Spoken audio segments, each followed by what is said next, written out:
What up guys, SuperMetal983 here bringing you another gig review. Now I'd just like to humbly apologise that it's been like 2 weeks since my last video. I know it's not that long, I've made you wait longer than that before.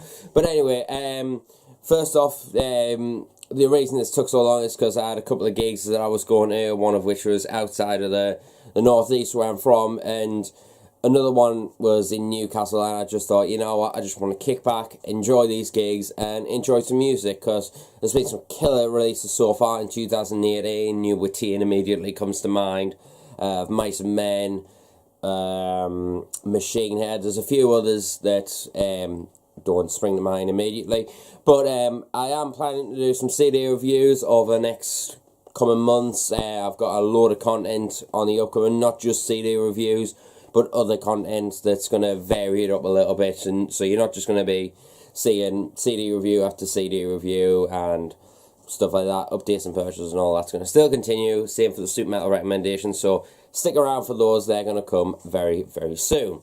But anyway, and after those gigs, I got man flu, and for a week I just wanted to rest and just get myself all better, so then I can get behind the camera and talk to you about whatever the fuck I want. So anyway, we're going to start things off with a gig review, and this was the one that I went to about 2 weeks in Newcastle, 2 weeks ago in Newcastle, sorry, and this was the Graveyard Shift tour for Motionless In White, obviously their new album. I have checked it out. It's a pretty good album, I'm not going to lie, and I really enjoy Motionless In White live. I mean, I saw them quite a few years back. I can't remember what year it was, but it was during the Infamous tour, and it was with the Defiled and Glamour of the Kill. I think that was what they were called. I don't know if they're still going now, but I'll have to look into that. But anyway, but this was the new album tour, and they were coming to Newcastle, so I was really excited to go to this tour, especially with seeing Motionless when I knew how good they were live. But they announced the support bands about a couple of months before the show, and it was Cane Hill, which I've already seen before. They are fucking awesome, but we'll get to that in a little bit. And then also they had Ice Nine Kills. Now Ice Nine Kills were a band I'm going to be honest, I didn't really click with at first. I thought they were a bit boring, in all honesty. But my girlfriend said give them a second chance. God knows how long ago it was, and I ended up liking them. I checked out their latest album, which I don't think is in review. Oh no, it is right here, which is called Every Trick in the Book, which is this one.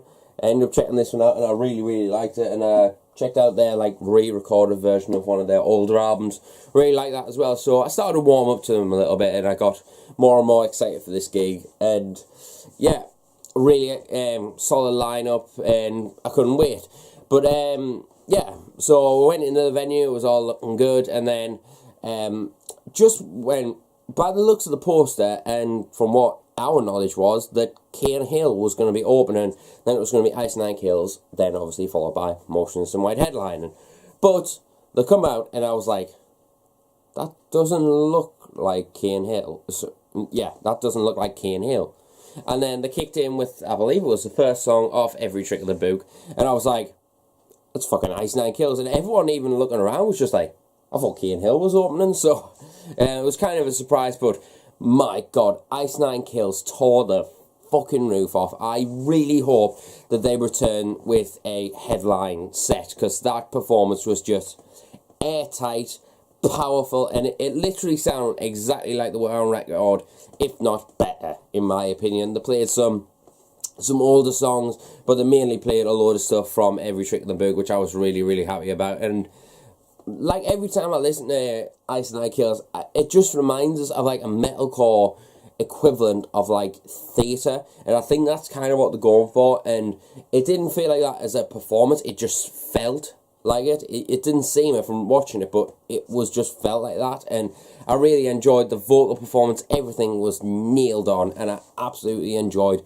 every moment of their set. In my personal opinion, I think they were the highlight of the entire show, and were already only the first band in. And I mean, I loved Cane Hill and Motionless In White, spoiler alert, but Ice Nine Kills stole it for me. They were so good live, and I would happily happily see them again live any day of the week, sorry.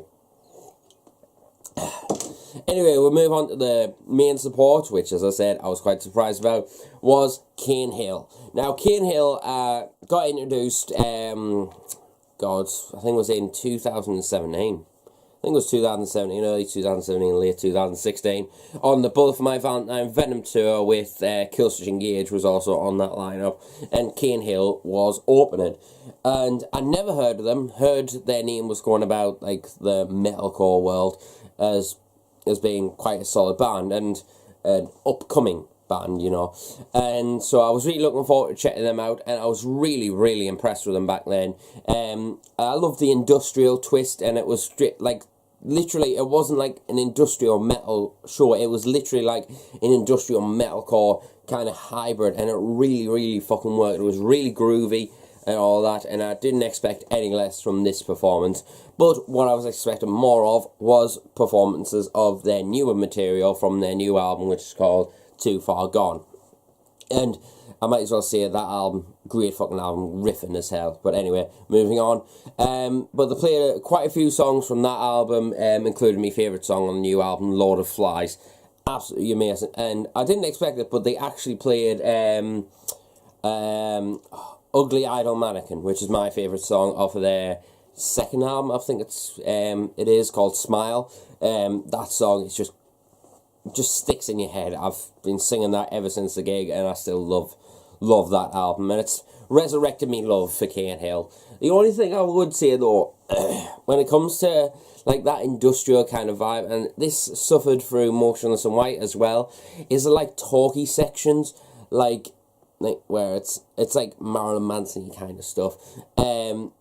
You can barely fucking hear it, and it's quite annoying to an extent, like, not as in what it is, it just, you can barely hear it, so, I just don't know how you're supposed to overcome that sort of thing. Obviously, there is the case of not doing them, but, yeah, that was one downgrade for me, personally, but that doesn't hinder the fact that their performance was riffing.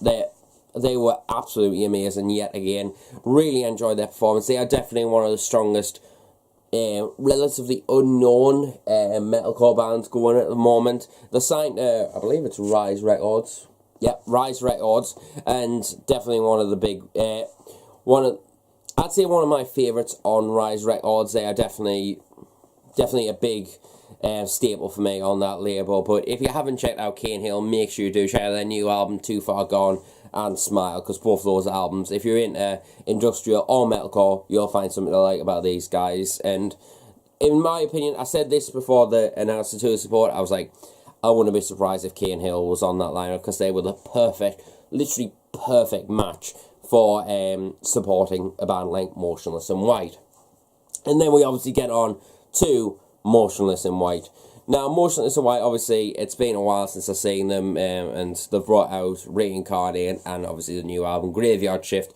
So more songs have blossomed with us, and I've become more familiar with the band. Like, when I saw them back then, I wasn't too in love with them in an extent, but I really enjoy them now. I've got two of their albums. I've got Creatures and obviously Infamous, but I do need to pick up Reincarnate and Graveyard Shift at some point. Now, obviously the set featured a lot of newer songs, but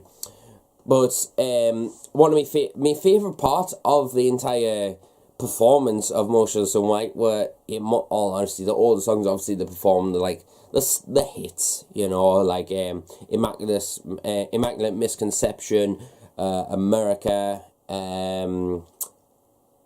Devil's Night, and they also played Abigail, which was, in my opinion, the best song they performed on that night, because they got, I'm forgetting his name off the top of my head, but the singer, I think it's Spencer, that's probably wrong as fuck, but, the singer of Ice Nine Kills up to like, duets that song, and it sounded amazing. Like those combination vocals, because they sound very, very different, but they both sounded absolutely amazing, both Chris Motionless and the singer of Ice Nine Kills. But that was, in my opinion, the best song of the night, and I ended up listening to that song quite a lot after the show, so yeah. But they also played like some newer songs, like obviously Reincarnate. They had a bit of a problem at the start of the show. Can't remember what exactly happened, but they stopped about midway or 3/4 of the way through the first song, and then kicked straight back in with Reincarnate from obviously Reincarnate. But yeah, and they played like Eternally Yours and what's the song again from Graveyard? I think it's 501. I can't remember what the fucking numbers are, but yeah, they played that song. But all in all, their performance was really, really good. That's some girls on stage doing the dancing and stuff like they did on the infamous UK tour, and yeah, they definitely. The one thing I would also like to add, I don't know if this was accidental or intentional, but the bassist dressed, it kind of looked a little bit like Paul Bearer from WWF, you know, like, I don't know if that was intentional, but I thought it looked pretty fucking cool. I thought it was quite hilarious in all honesty, but yeah, they were really, really tight. They actually sounded a lot better this time around than they did when I saw them at the O2 Academy a couple of years back. So that's all in all great. They played a great set, and yeah, Chris Motionless is an awesome vocalist, and he was such a nice dude. And I've just remembered what actually happened. A girl was crowd surfing, and then she pretty much just fell off the front of the stage, and then he was like, "Are you all right?" And then, "How you not dead?" and shit like that, and got her on stage and made sure she was all right, and then she basically went to the back and started crowd surfing yet again. So live and learn, you know what I say. But yeah, all in all, it was a great, great show, and I was so happy to finally see Motionless In White again. Also, props to Kane Hill and Ice Nine Kills for putting on such splendid performances, and I honestly can't wait to see any of these bands yet again, because once again, Kane Hill and Motionless In White did not disappoint in the slightest, but Ice Nine Kills stole the show for me, if you ask me. And what more can I say? Make sure you check out all three of the bands, and if you ever get a chance to see them, go and see them live. You won't be disappointed. But yeah, final thing before I go though, I only picked up one bit of merch. I might show this an update and purchase. I haven't decided yet, but I'll show it now. But the only thing I got, and the reason I was keep on looking at the corner, was because I picked up the latest Kane Hill album, which is Too Far Gone, released in 2018 under Rise Records, as I said before. Killer album, great follow up to Smile. I think it's got a little bit more melodic passages. It's not as riff and heavy and gritty. It's just a bit more melodic and a bit more catchy, if you ask me. So I'll talk more in the CD review if I ever get the chance to do it, because this isn't on my list at the moment. But yeah, make sure you check out this album. It's splendid stuff. But yeah, hope you have enjoyed this video. Keep an eye out for another gig review coming very soon of Miss Me I, where I went to see them on the, can't remember what the tour was called, but yeah, I saw them on their UK tour with Fit for a King, Current, and Void Division. So yeah, look out for that in the upcoming future. But I'll see you until the next video, and remember, stay metal, and I'll see you later.